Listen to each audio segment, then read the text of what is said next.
الخير على احلى متابعين. بصوا بقى يا جماعه، ده الكمباوند اللي انا بقول لكم عليه اللي احنا واخدينه فيه. بصوا بصوا بقى الجمال. طبعا في حمام سباحه ما شاء الله. بصوا كده، بصوا ده كومباوند يا جماعه. اي على حسب بقى، 3 اوض، اوضتين، اوضه وصاله كده يعني، زي نظام استوديو او كده.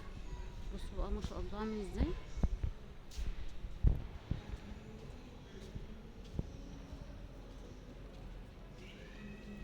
بصوا ادي حمام السباحه.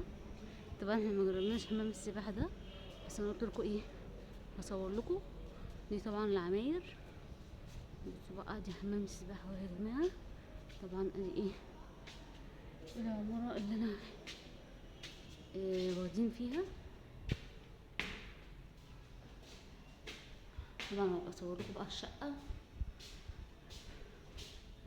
بصوا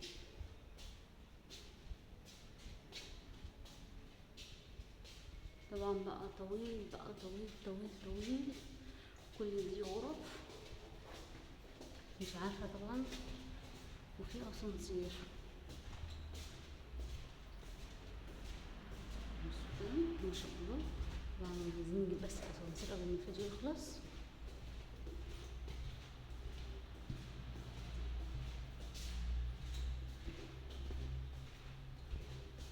ودي وصلنا بقى الاسانسير، هنسجل فيه ونطلع وكده بقى. اعمل لكم فيديو ايه